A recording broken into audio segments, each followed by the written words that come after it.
The following program, Norml Show Live, is intended for responsible adults only. We advocate for the repeal of marijuana prohibition for adults. We discuss the science, culture, and controversy about America's marijuana laws. We do not advocate or encourage any illegal activity and advise all listeners to learn their state and federal marijuana laws by visiting norml.org, norml.org. Opinions and claims made by guests and advertisers of Norml Show Live are their own and do not necessarily reflect the philosophy and policies of Norml. Listener discretion is advised.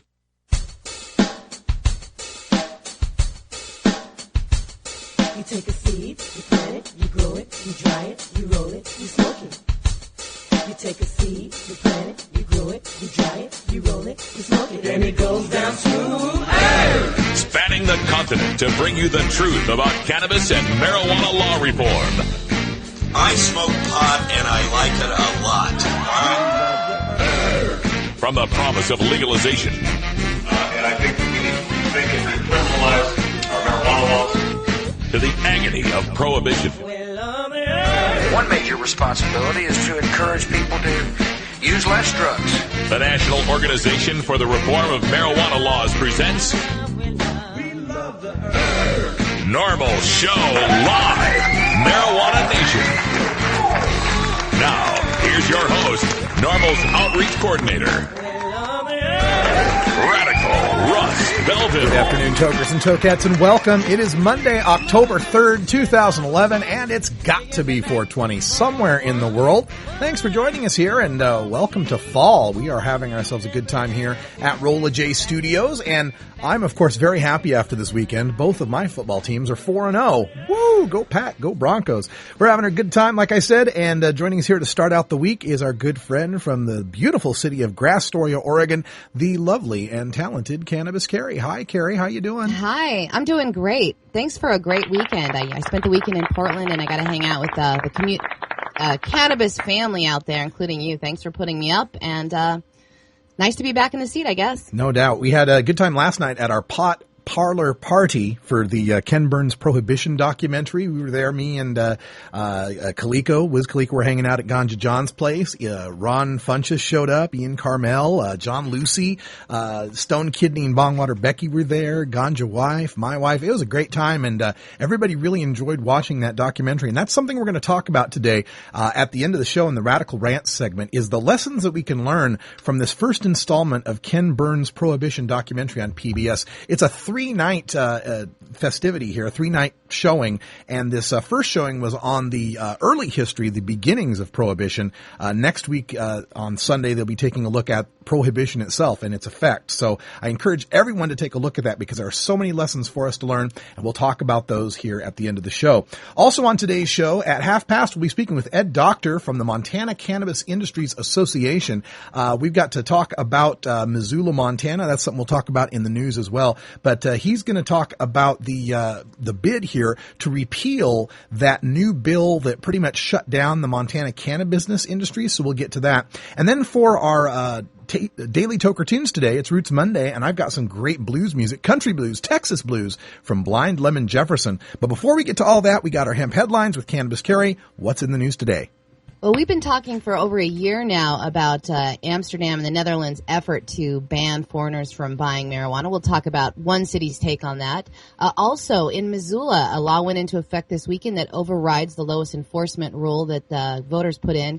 And we're going to go to a case. I love this case because I think this really opens a lot of dialogue. But it's a case in Massachusetts. It's before the Supreme Court that deals with student rights, a $10 marijuana cookie, and the superintendent. I'll tell you all about that, too, coming up in the hemp headlines. All right. And if we have time, a couple other stories. You may have remembered when Charlie Sheen was all the rage, how there was a Charlie Sheen strain. Well, there's a new strain out there in California, and I'm sure they've been working on it for years and years. We'll get right back to that and all the news here in just a second. Stay tuned. It's Norml Show Live. We'll be right back with the news and more coming up. This is Norml Show Live, the voice of the marijuana nation. Weedmaps.com. I'm Radical Russ from Norml. In my job as outreach coordinator, I travel every month, and when I'm on the road, I need a fast, accurate way to find the medical marijuana dispensaries in the area. So I turn to Weedmaps.com. Weedmaps.com has the best dispensary locator online or on your mobile device. Search by zip code or let Weedmaps find you, and in seconds you'll have the addresses, phone numbers, and customer service reviews for the medical marijuana dispensaries in the local area. Weedmaps.com also has a section devoted to helping you find a doctor who understands and recommends medical marijuana under your state's law. You can even check prices on the Medical Marijuana Stock Exchange. Coming soon, you'll even be able to find the listings of Norml attorneys and chapters, local head shops and grow shops, and the best weed-friendly businesses. Weedmaps.com has the information you need to be an informed cannabis consumer. Visit Weedmaps.com today, a proud sponsor of the Norml Network. Inhaling deeply of the sacred smoke. That's the Dirt Ball from Suburban Noise Records, Cottonmouth Kings. This is Norml Show Live. Keep it right here, yeah. The law offices of Omar Figueroa would like to remind you to stand up for your rights. Please do not give up your precious liberties. There's nothing wrong with standing up for our constitutional rights, and in fact, it's the only way to honor the Constitution that gives us these precious rights. Treat law enforcement with respect and respect the Constitution by standing up for your rights. If you are detained or arrested, stand up for your rights by repeating, I respectfully invoke all of my legal and constitutional rights. I do not consent to any search or seizure. I want to remain silent, and I want to speak with my attorney, Omar Figueroa. Omar Figueroa has more than a decade of experience in federal and California courts and graduated from Yale University, Stanford Law School, and Trial Lawyers College. Please contact the law offices of Omar Figueroa at 415-489-0420 or 707-829-0215. or on the web at www.omarfigueroa.com.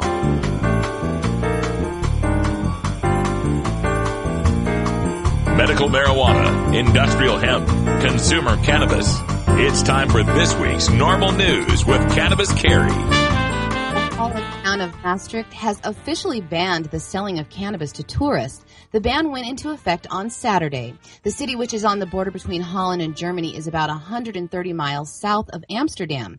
Now, they tried to ban the sales of marijuana earlier this year. They say to ban foreigners from buying what amounts to legal marijuana in an effort to discourage petty crime, traffic gridlocks that happen almost daily, and illegal drug dealing in the streets surrounding the coffee shops. Their earlier effort was rejected by the Netherlands' top legal body, the Council of State, which said the city couldn't regulate marijuana sales and couldn't discriminate against foreigners who are visiting the area. But now the new effort will skirt that ruling because they are pressuring the coffee shops by inviting them to voluntarily participate in the prohibition of cannabis to tourists. Now, Maastricht will allow cannabis sales to Belgians and Germans, their immediate neighbors, and according to the BBC, most of the 6,000 daily visitors to the city shops are Belgians and Germans. We have a video clip from the BBC.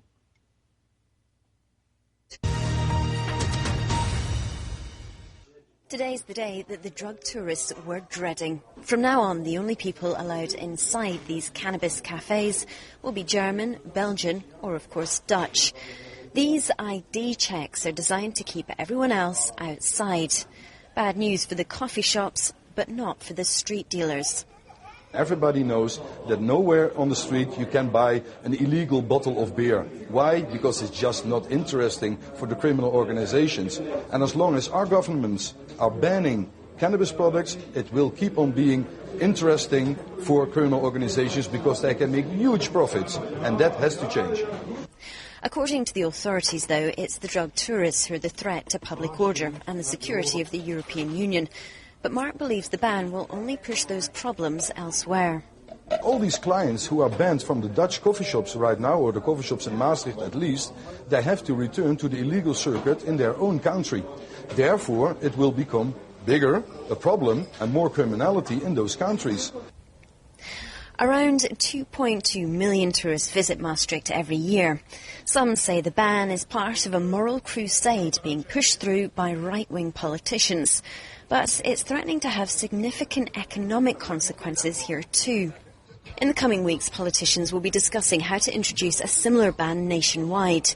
So while Maastricht is the first place to ban tourists from doing this, it's unlikely to be the last. Anna Holligan, BBC News, in Maastricht. So most of the ban here is going against the very, very few tourists that would come into Maastricht that aren't Belgian or German.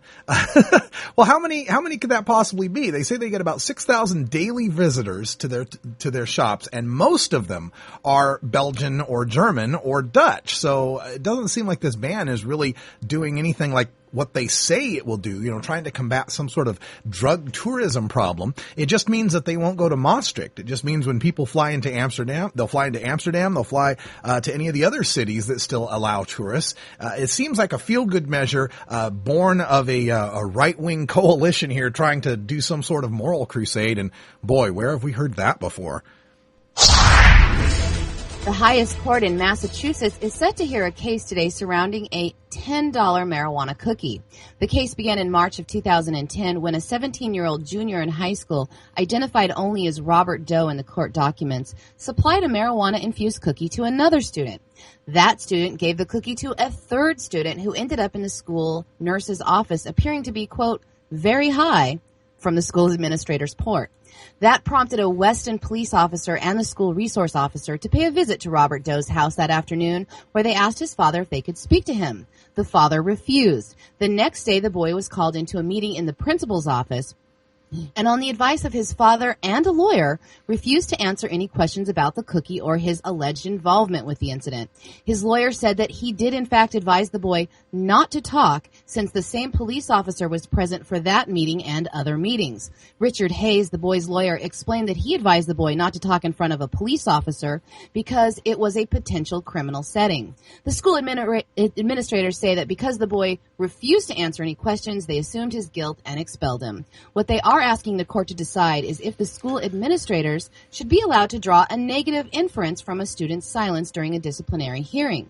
The school's administrators contend that the judge is improperly stepping into a school disciplinary matter that should be left to them. They also said they felt they had no choice but to expect the boy after he repeatedly refused to tell them his version of events, while they actually had testimony from another student who identified him as the one who provided the cookie.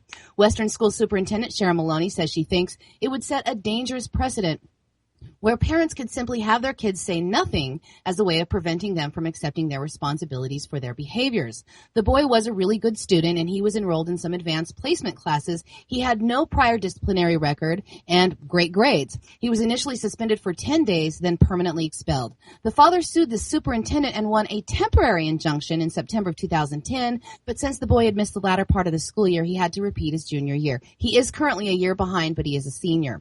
The other two boys involved in this were suspended. They weren't expelled. And an attorney for the superintendent is arguing that the judge who reinstated the boy overstepped his authority by failing to grant substantial deference to the superintendent's decision to expel. Says the school officials never agreed to the condition the judge put in place for the boy's return to school, which calls for the suspension and expulsion to be expunged from his school record after 6 months. So there you have it. We'll bring you an update when we have it. Yeah, there's a scary precedent to be set here, and the precedent is that students don't have Fifth Amendment rights.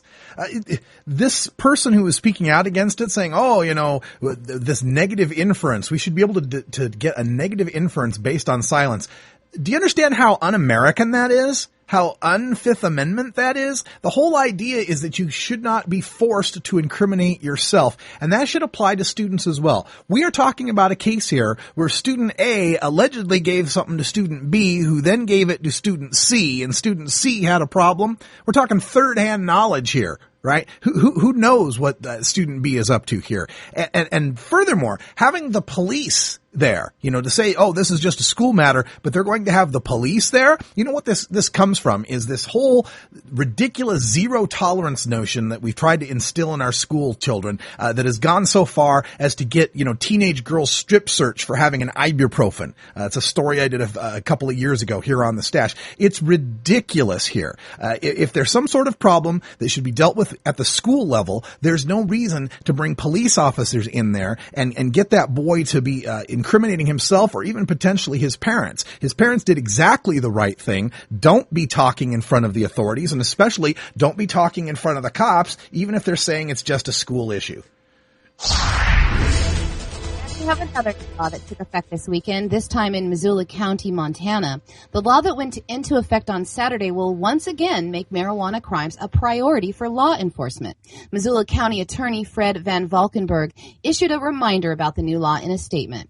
The new law that was sponsored by Republican Representative Tom Berry of Roundup, Montana, at Van Valkenburg's request, is intended to overwrite the initiative that was passed in 2006 by 55% of the voters.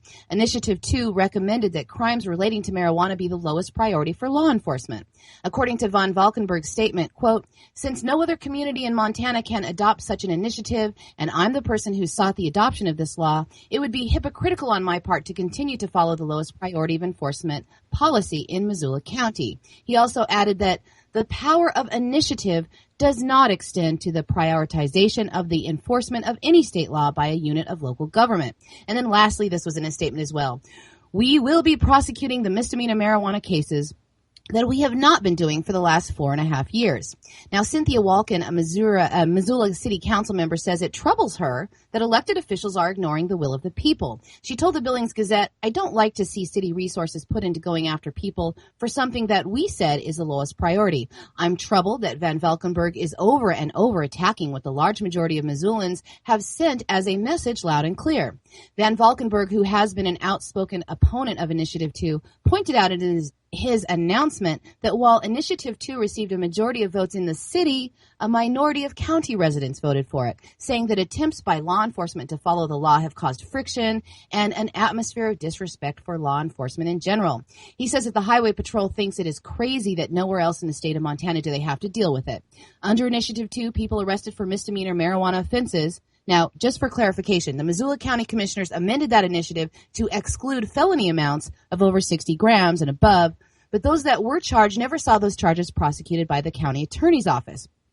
Van Valkenburg says that they have been sitting on his desk gathering dust. Now, it is unclear what the county attorney plans to do with those dusty case files, if anything. He contends that by removing the lowest priority status from marijuana prosecutions might increase the workload by about 50 cases a year in his office, but warned that if medical marijuana use goes to the black market, there's going to be a lot more prosecutions. Gosh, I sure wish I lived in Montana, where the lawmakers know better than the people what's best for them and what's right for them. It must be so nice to have the protective arms of the nanny state wrapped around you up there in Missoula, where you guys can vote to say, hey, you know what, cops, you ought to solve all the rest of the crimes before you go after potheads, and the city can just turn around and say, no, you silly little people, that's not really what you want. I mean, if we don't have the freedom to let our law enforcement officers arrest every pothead they find in every city in Montana, why the sky would fall. That would be a terrible thing. I mean, this fits in perfectly with the state legislature, which felt that, oh, you guys really didn't mean that medical marijuana the way you voted it in. And you didn't really mean for there to be cannabis businesses and have people doing their transactions of medical marijuana in a safe and regulated and secure environment. No. What you people really want is to put that all back out on the street. That's what you really want in Montana. And we know best because we are the Republicans in Montana, in Missoula, in the state legislature. We know what you guys need best. Don't bother, engaging in any of that silly democracy initiative stuff because we got your best interests at heart. All right, here. I got one more story that I wanted to bring up here before we call it a day. You remember a little while ago we had the Charlie Sheen strain, right? When Charlie Sheen was doing his whole Tiger Blood Adonis thing, all of a sudden these Charlie Sheen strains started showing up at the dispensaries in California and selling at top dollar, even compared to any of the other strains.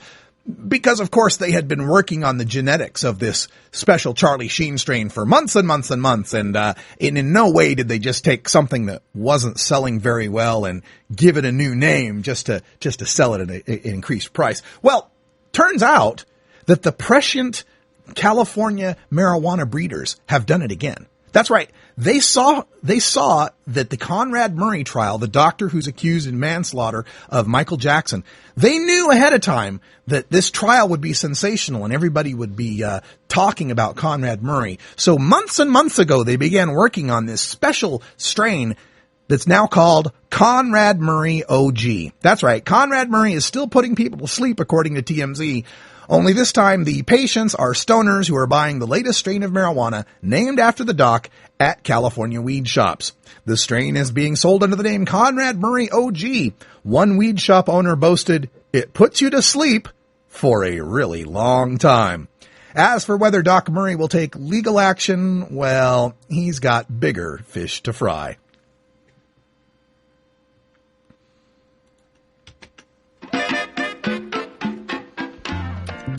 All right, folks, time for us to take a break. I don't have any Conrad Murray here in the studios. I'm sure we'll have to make do with some OGB, Oregon Greenbud, right back after this. It's 20 after the hour, and we have to take a short break, if you know what I mean. Please support these sponsors who support Norml Show Live. Oh, have you ever met that funny reefer man? A reefer man. Have you ever met that funny reefer man? A reefer man. If he said he swam to China, he would send you South Carolina. Then you know you're talking to that reefer man.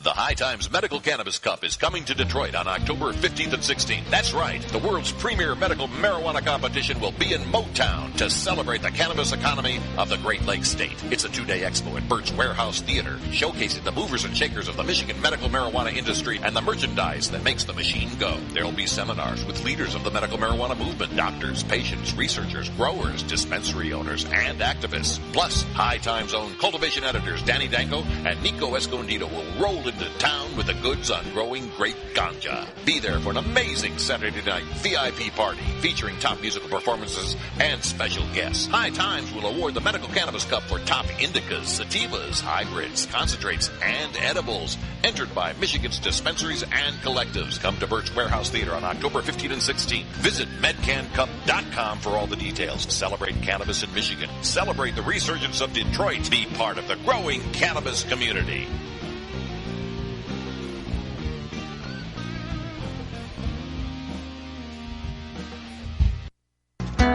Hey, this is Willie Nelson for Norml. And if you're one of the 26 million Americans who smoked marijuana last year, you need to get involved in the drive to legalize marijuana. We need your help to stop the senseless arrest of more than 800,000 Americans each year on marijuana charges. Together, we can end marijuana prohibition and stop the arrests of marijuana smokers. To learn what you can do to help, contact Norml at norml.org or call toll-free 888-67-NORML. You're listening to Norml Show Live, where the line between genius and insanity is quite wuzzily fungible. Or fungibly wuzzy. I'm not sure which. In today's busy world, we're inundated by advertising for all types of pharmaceuticals that come with a laundry list of potential side effects. Shouldn't you have better medical choices? Natural alternatives to pills pushed by Big Pharma? At Alternative Medical Choices, you could choose natural, safe, and effective alternative therapies that are right for your budget without nasty side effects. Cannabis, or marijuana, has been a legal medicine in the Pacific Northwest since 1998. Our doctors will help determine your qualifications for a medical marijuana recommendation in Oregon, no matter where you live. Our massage therapists will ease your aches and stress with soothing hemp seed oil or cannabis-infused massage salves. We also offer acupuncture, Reiki, and other alternative health therapies.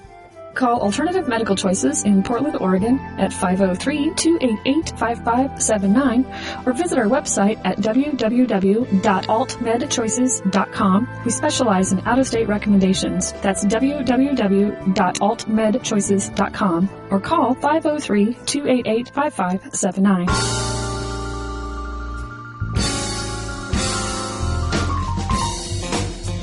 It's time for your daily Toker Tunes, the best in 420-friendly music from all genres that uplifts, entertains, and informs the public. Today we bring you tunes for Roots Monday, our celebration of the music that evolved into the popular modern music of today. We pick the best of blues, country, folk, and jazz with a 420 feel and serve it up for you every Monday. If you'd like to submit your song to be played on Norml Show Live, send it to us at stash@norml.org. Now here's some more great independent marijuana music for today's Daily Toker Tunes. All right, one of the greatest movies in Steve Bloom's Reefer Movie Madness book is the great film Easy Rider. Of course, Dennis Hopper, Jack Nicholson and Peter Fonda, and it brought the marijuana smoking joint around the campfire and all that hippie story, brought that to American life. But long before Easy Rider was a movie, it was a song by our next artist, Blind Lemon Jefferson, one of the originators of the Texas blues, recorded the Easy Rider Blues, and he's indisputably one of the main figures of the country blues. He was one of the founders of Texas Blues along with Texas Alexander, and one of the most influential country bluesmen of all time, one of the most popular bluesmen of the 1920s, and the first truly commercial, successful male blues performer.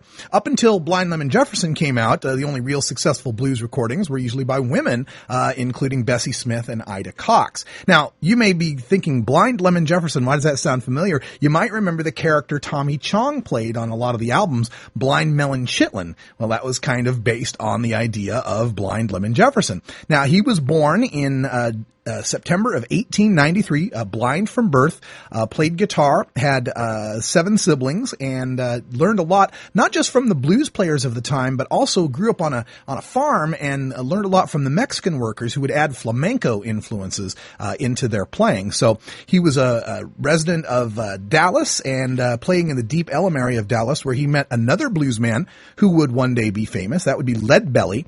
Now, although Leadbelly was the senior bluesman of the two, it was generally recognized that Jefferson was the better guitarist. Leadbelly was so impressed with Blind Lemon Jefferson, in fact, that he would later record songs in tribute to Jefferson's ability, including the song Blind Lemon's Blues. The two men even played together for a short while, sometime before Leadbelly's first prison sentence. Blind Lemon Jefferson was to the Texas blues what Charlie Patton was to Mississippi blues. His performances had a direct influence upon legendary Texas musicians such as Lightning Hopkins, T-Bone Walker, and Leadbelly, while his recordings helped bring his influence to an even larger audience. In the decades since, Jefferson's songs have been covered by countless musicians, including Bob Dylan, John Hammond Jr., and Kelly Joe Phelps, to name just a few. The late 50s and early 60s brought a revival and a reissue of some of Jefferson's recordings on the Riverside and Milestone labels, sparking a renewal of widespread public interest in the bluesman. As a result, Blind Lemon Jefferson clubs were opened in California and New York during the 60s, and rock band Jefferson Airplane reputedly chose their name after the great bluesman. A good single album compiling selections of Jefferson's music remains on the Yazoo labels appropriately titled King of the Country Blues, which was eventually remastered for CD release. For completeness, the Document label has since issued his entire recorded works in a 4-volume CD series, and in 1980, Blind Lemon Jefferson was inducted into the Blues Foundation's Hall of Fame. So for today's Roots Monday, we take you back to the 1920s, Blind Lemon Jefferson and the Easy Rider Blues. Tell me where my easy rider's gone. Tell me where my easy rider's gone. Why these women always in the wrong? The easy rider died on the road, and the easy rider died on the road. I'm a poor boy, yeah, they got nowhere to go. Soon's gonna be the time that a woman don't need no man. Well, it's gonna be the time a woman don't need no man. Say, baby, shut your mouth and don't be raising sand. Ain't I right, don't burn no coal at all.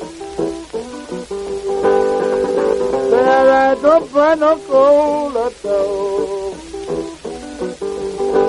The coal out funny, everybody says a cannonball. I went to the depot.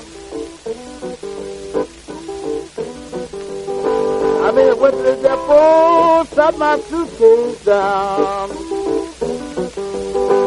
The blues would take me until I'm rolling down. The woman I love, she must be out of town. Woman I love, man, she's out of town. She left me this morning with a face that's terrible sound. I had a gal across town, she goes shades all the time. I got a gal across town, so shades all the time. If you don't quit coaching, you're gonna lose your mind. That bad brown, what's the matter now? That bad brown, what's the matter now? You turn your back to quit me, woman, and you draw no sound.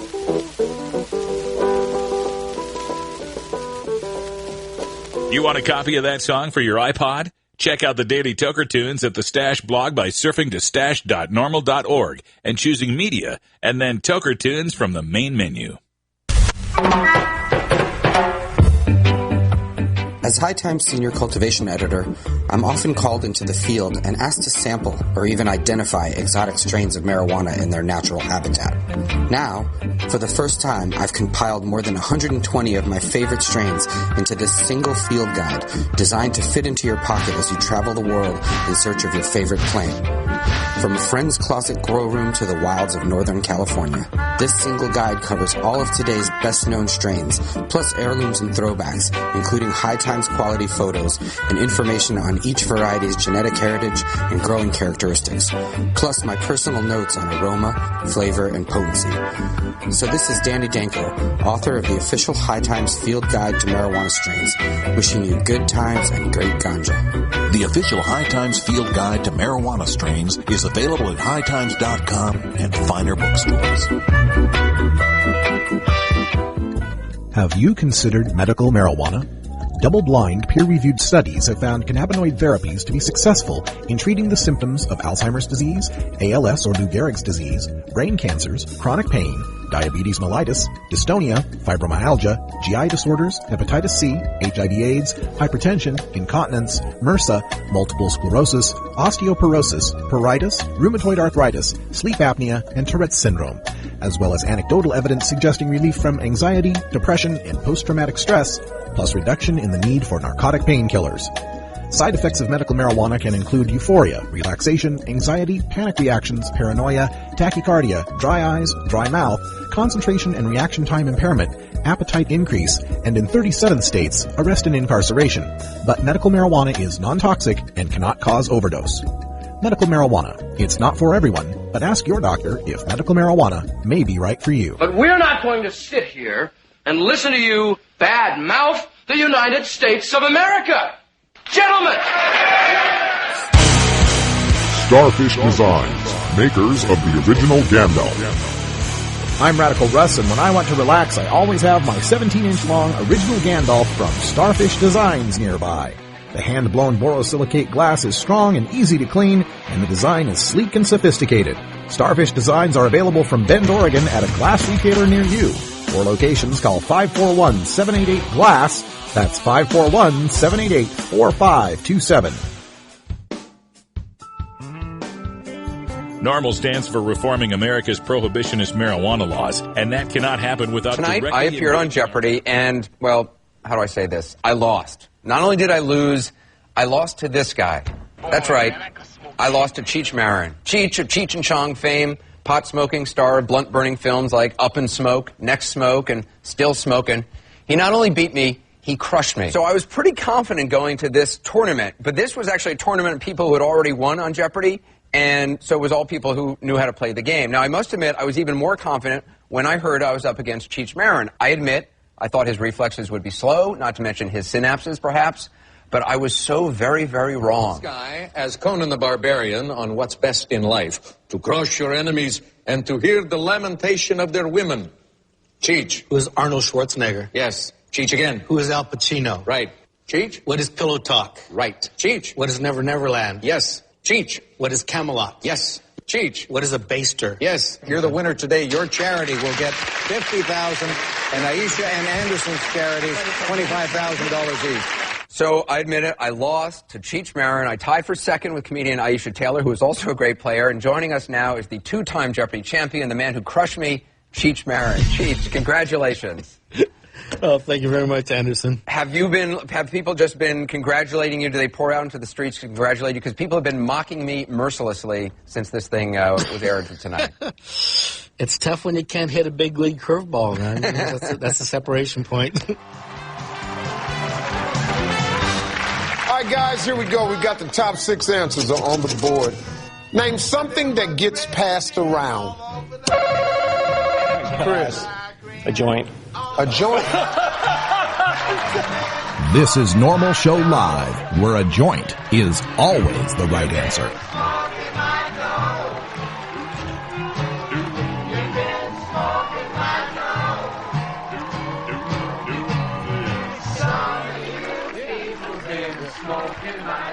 Now, Chris, I don't know what 100 people you thought we were talking to at some nice little mall across good old America, but I'm pretty sure the people didn't tell the survey people, hey, an illegal drug. Let's turn around and see how many weed heads are out there with Chris. A joint.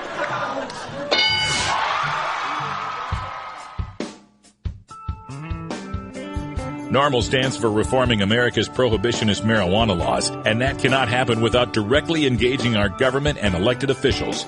Local Norml chapters and other affiliated activists relentlessly lobby our lawmakers for a change we can believe in and report on their strategies and progress in this segment we call Our Government at Work.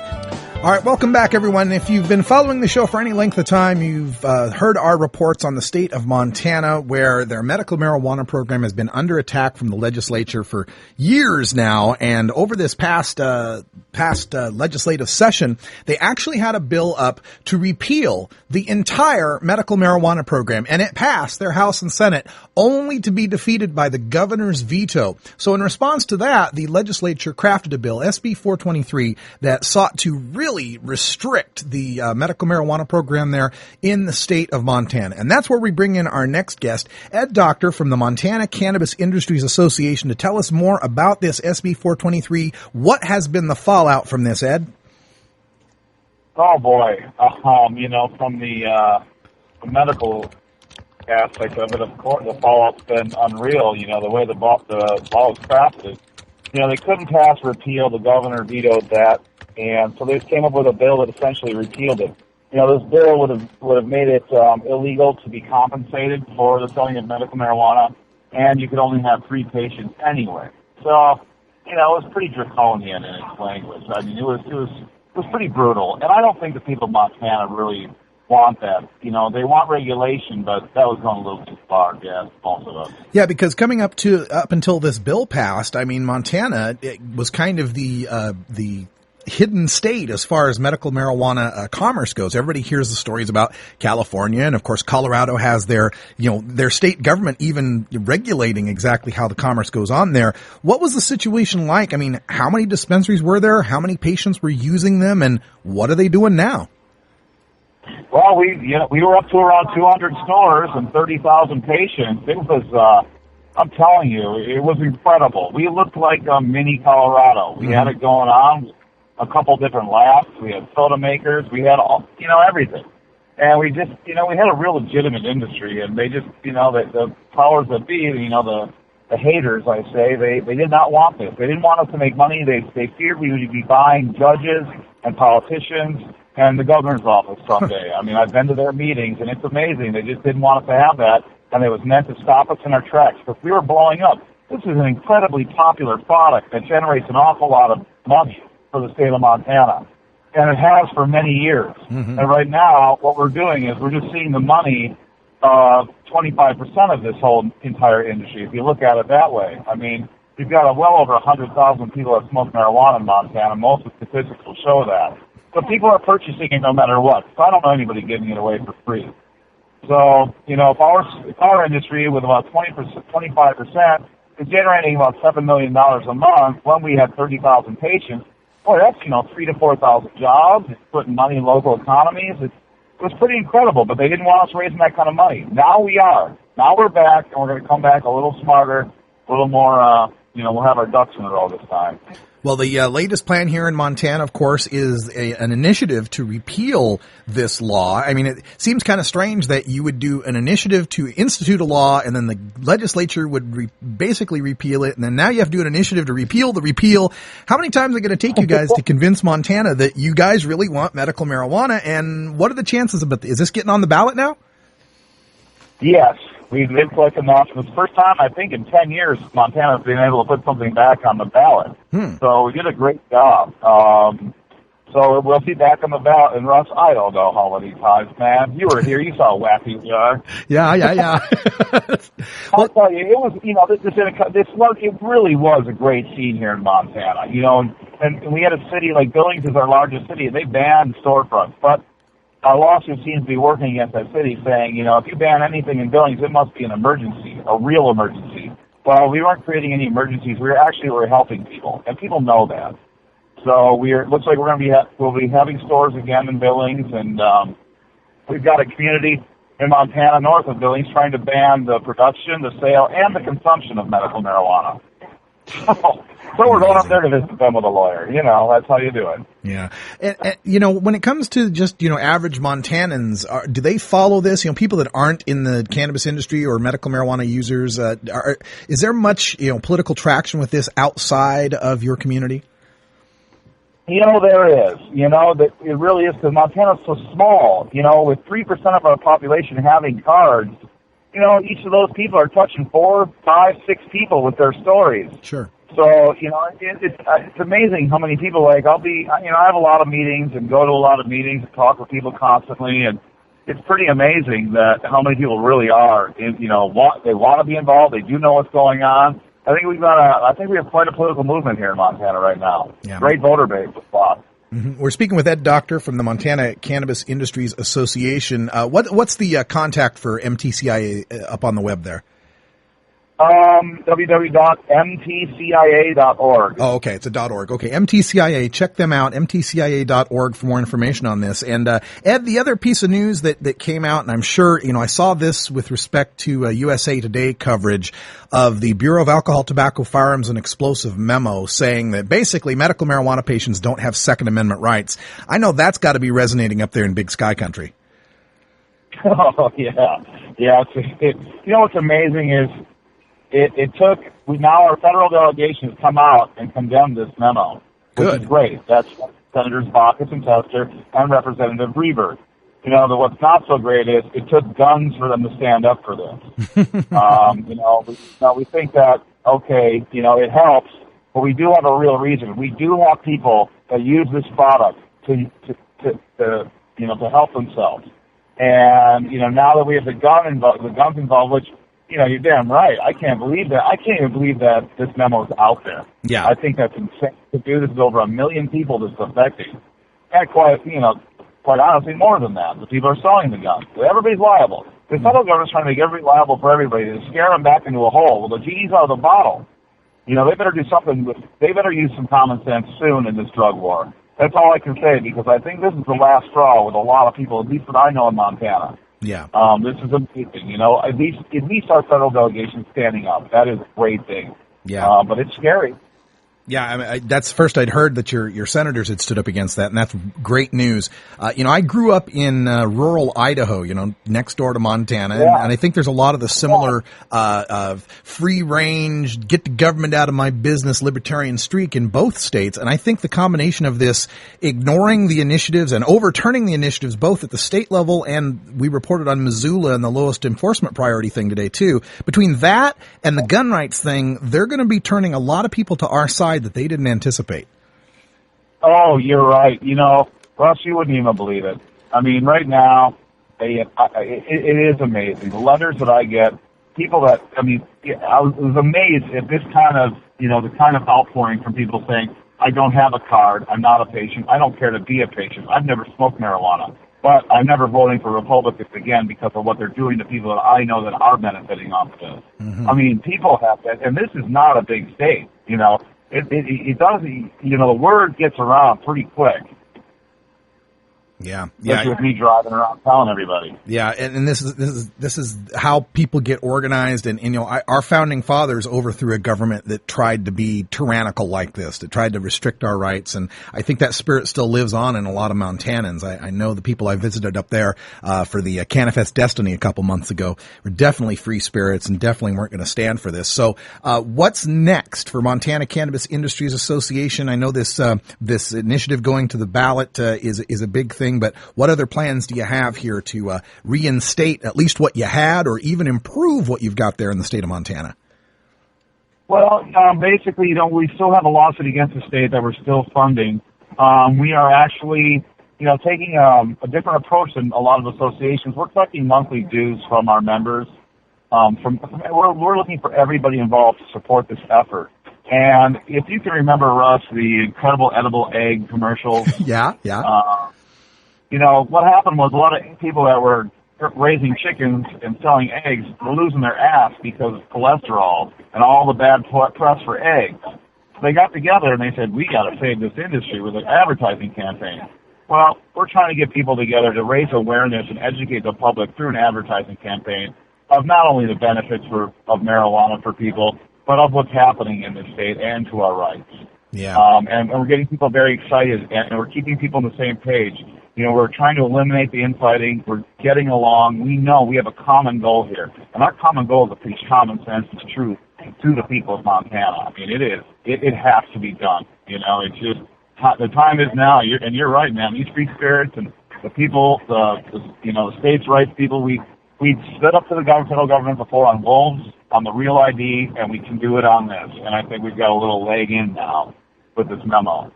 Absolutely. This is so against the spirit of most Westerners that I know. And like you say, I hear from people when we're doing initiatives out here in Oregon where they say, well, I don't smoke pot or I wouldn't do it myself. But I think it's stupid that it's illegal. And it's so empowering every time you hear that from someone who knows not in the choir.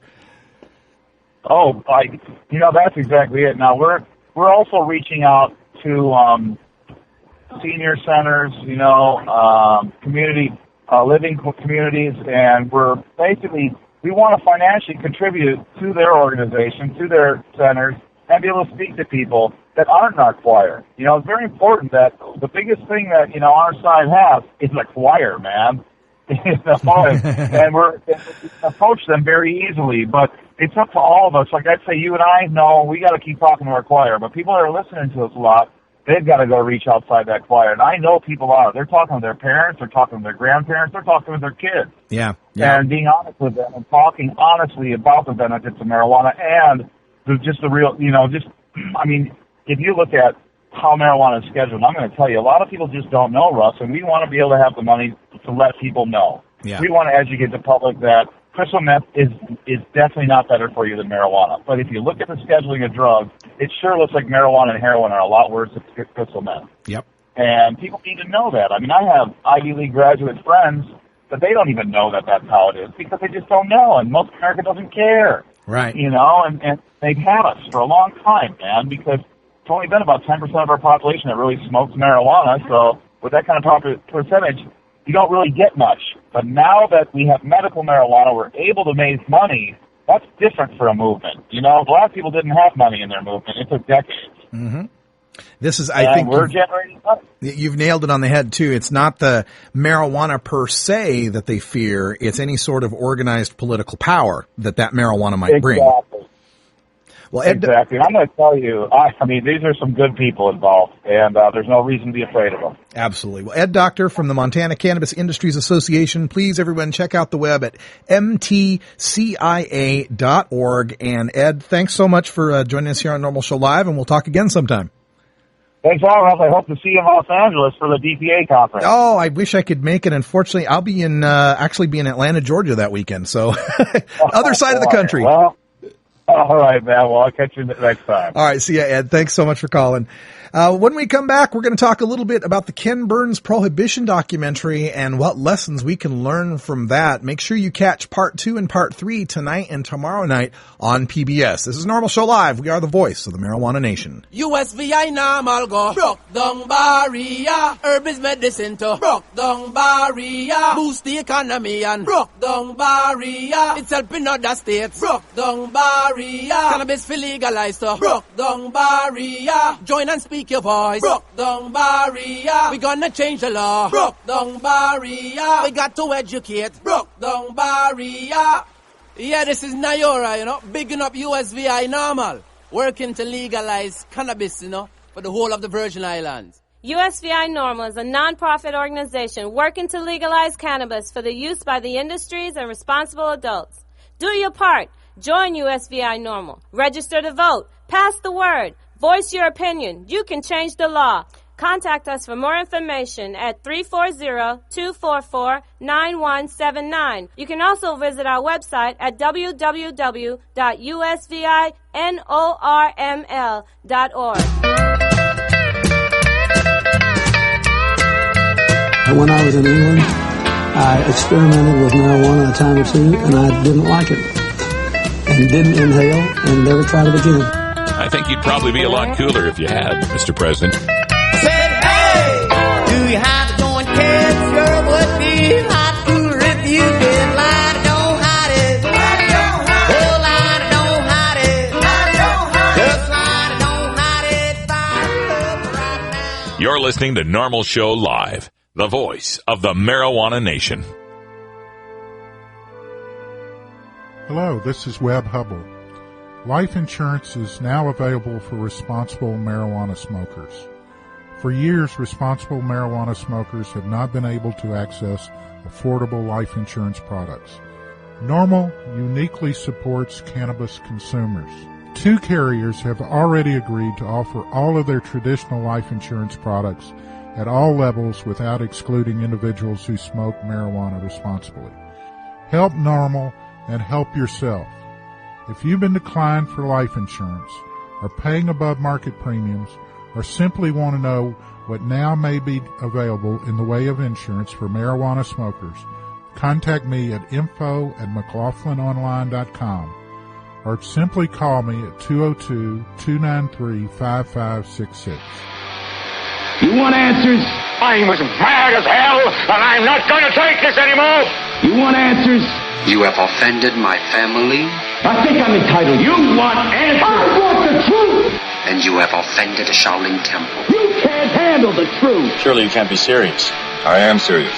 And don't call me Shirley. Hoorah! Radical rant. Last night we attended a pot parlor party with all of our friends here in Portland over at Ganja John's place. By the way, Ganja John's got this great new hash bar. You got to check it out sometime.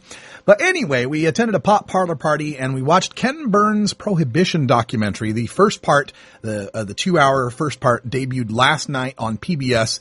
And amazing documentary, as always, from Ken Burns. And I encourage everyone to check it out. It's available online at pbs.org. You can watch the first episode. And then tonight, I believe, is part 2, and then tomorrow, part 3. Check those out because there's so much to be learned and so many parallels to be made between alcohol prohibition and the current marijuana prohibition we're all suffering from today.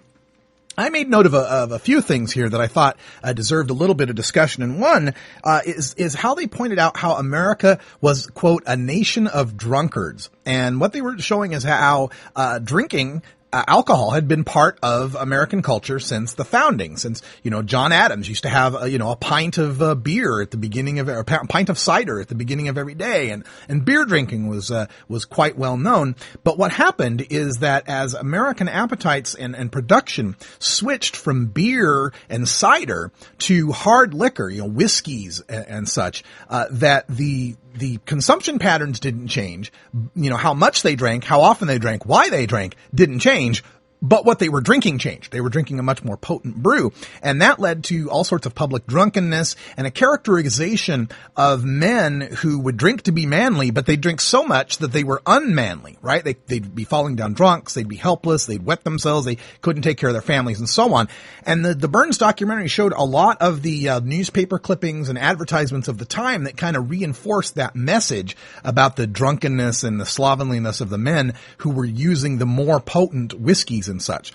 And where I saw a parallel to this has to do with two things. Number one, in the 1980s, up through the 1970s, the support for marijuana legalization grew by leaps and bounds. From 1970 to 1979, the Gallup poll registered a jump from 12% support for legalization to 30% support for legalization, right? So it was rising very quickly.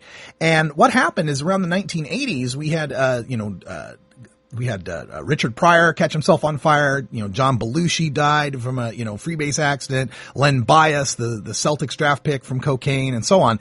And the problem was that cocaine and marijuana were kind of linked in the public's imagination. I mean, if you look back at old High Times magazines from the late 70s, early 80s, you'll see covers and centerfolds with lines of cocaine in them, right? So this was a concern that a lot of people had back at the time. So I kind of paralleled that to how the whiskey, made the public drunkenness thing become an issue. Well, cocaine in the 80s made party drug consumption an issue.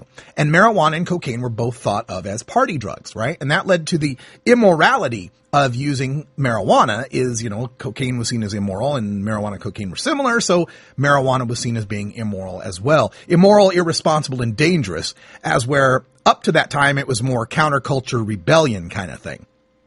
And the other parallel I see is the one happening right now in our industry with respect to flour versus oil, right? In that I'm seeing, the American public might be very supportive of pot smoking. They're familiar with joints and pipes and bongs. But as they start to see oil and resin and these gooey black tarry substances that might remind them of heroin, and they see blowtorches that might remind them of crack cocaine, and they see elaborate glass devices that might remind them of meth smoking, this is where I see a possible, correlation here with the beer to whiskey shift that happened in the mid 1800s. And I think it's something you need to be very careful about.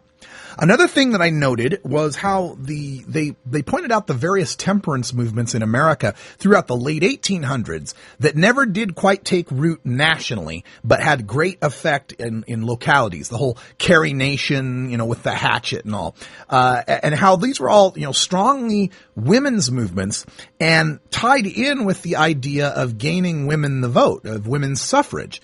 And, I'm not exactly sure what parallel to make from this. Women started prohibition of alcohol, and then what we'll find out in the Ken Burns documentary tonight is how women helped end prohibition. I guess the one thing we could point out here is how strong a voice women are when it comes to these matters of morality.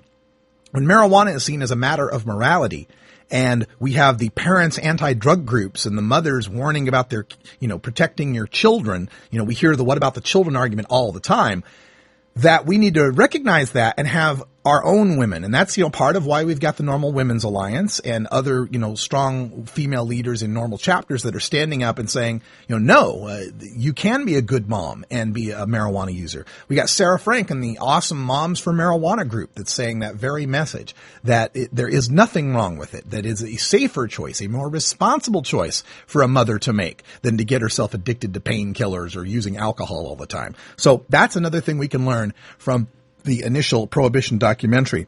And then finally, another point I wanted to make about this is how the Prohibition movement in the Ken Burns documentary didn't actually make it to a national prominence until we got into the 1900s and World War I.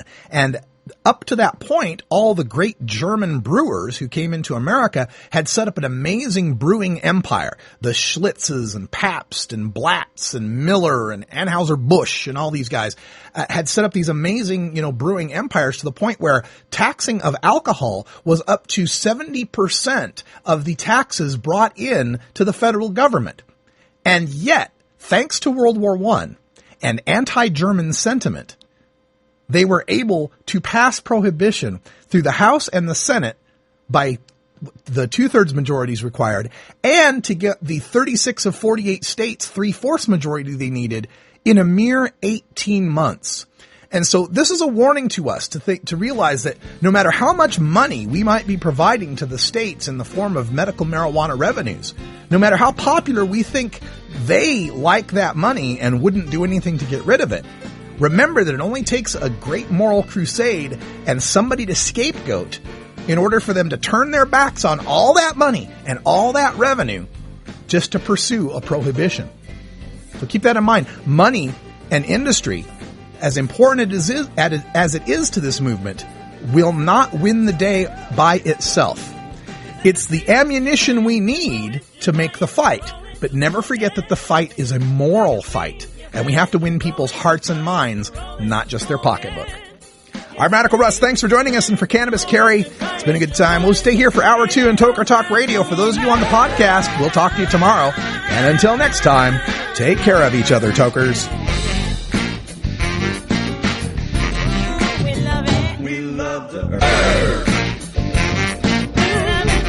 This is Norml Show Live, the voice of the Marijuana Nation. Take it on one more time.